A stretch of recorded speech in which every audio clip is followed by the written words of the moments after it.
मनसा गांव में एक लोहार रामगोपाल रहता था। उसका एक भरा पूरा परिवार था, जिसका लालन पालन करने के लिए उसे कई बार दिन रात काम करना पड़ता था। रोज की तरह आज भी काम पर जाने से पहले रामगोपाल ने अपना खाने का डिब्बा बांधने के लिए अपनी पत्नी से कहा। पत्नी जब डिब्बा लेकर आई तो रामगोपाल ने कहा, मुझे आज आने में देर हो जाएगी, शायद मैं रात को ही आऊं। इतना कहकर रामगोपाल अपने काम पर निकल गया। काम पर जाने का रास्ता एक जंगल से होकर गुजरता था।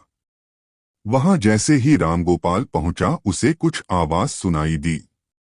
जैसे ही रामगोपाल कुछ पास गया तो उसने देखा कि एक साधु भगवान का मंत्र जपने के साथ ही हंस रहा है। हैरान होकर रामगोपाल ने पूछा, आप ठीक हैं? उस साधु को रामगोपाल नहीं जानता था, लेकिन साधु ने एकदम से उसका नाम लेकर कहा, आओ रामगोपाल बेटा, मैं तुम्हारा ही इंतजार कर रहा था। मैं भूखा हूँ, मुझे अपने खाने के डिब्बे से कुछ खिला दो। बाबा से अपना नाम सुनकर रामगोपाल हैरान था, लेकिन उसने कोई सवाल नहीं किया और सीधा अपना खाने का डिब्बा निकालकर उन्हें दे दिया। देखते ही देखते बाबा ने रामगोपाल का सारा खाना खा लिया। उसके बाद उस साधु ने कहा, बेटा मैं तो सारा खाना खा गया, अब तुम क्या खाओगे? मुझे माफ करना। रामगोपाल ने कहा, कोई बात नहीं बाबा, मैं काम के लिए बाजार जा रहा हूं तो मैं वहीं कुछ खा लूंगा। यह सुनकर उस साधु ने रामगोपाल को खूब आशीर्वाद दिया और भेंट के तौर पर एक हथौड़ा दे दिया।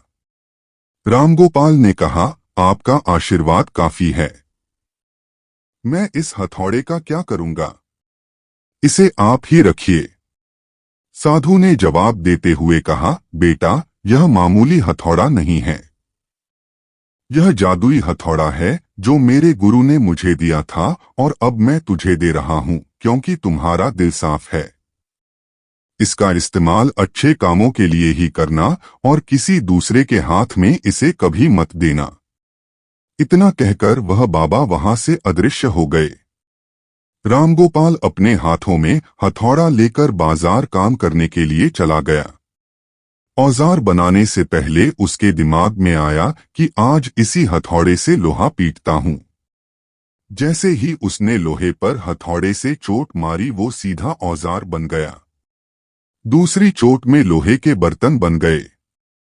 रामगोपाल समझ गया कि यह सही में जादुई हथौड़ा है। वो जो बनाने की सोच के साथ लोहे पर चोट मारता, लोहा सीधा वही बन जाता।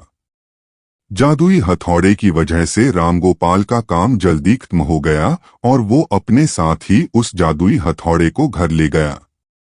इसी तरह रोज रामगोपाल उस हथौड़े से जल्दी काम खत्म कर लेता और कई बार ज्यादा बर्तन बनाकर उन्हें गांव के लोगों को भी बेच देता था।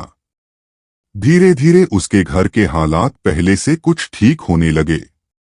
एक दिन गांव का मुखिया उसके घर आया और बोला, हम गांव वालों को शहर जाने में बहुत ज्यादा समय लगता है, क्या तुम अपने हथौड़े से गांव और शहर के बीच आने वाला एक पहाड़ तोड़ने में मदद करोगे?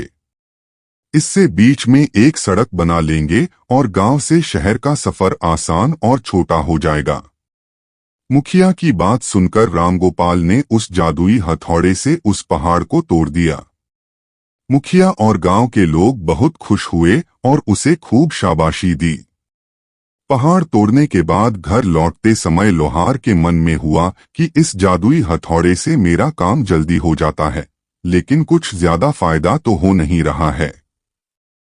इसी सोच में डूबे हुए लोहार घर जाने की जगह दुखी होकर जंगल की तरफ चला गया। उस जंगल में वही साधु बाबा लोहार को दोबारा दिखा। लोहार ने उन्हें अपने मन की सारी बातें बता दी। साधु ने कहा, इसका उपयोग सिर्फ औजार और बर्तन बनाने व पहाड़ तोड़ने तक सीमित नहीं है। इससे तुम अपने मन का कुछ भी बना सकते हो और किसी भी कठिन चीज को आसानी से तोड़ सकते हो। रामगोपाल ने अच्छे से साधु बाबा से उस जादुई हथौड़े को इस्तेमाल करने का तरीका सीखा। उसके बाद रामगोपाल ने बहुत धन कमाया। आज रामगोपाल एक अमीर आदमी बन गया है। अभी भी वो जब भी जरूरत महसूस होती है उस जादुई हथौड़े का इस्तेमाल कर लेता है।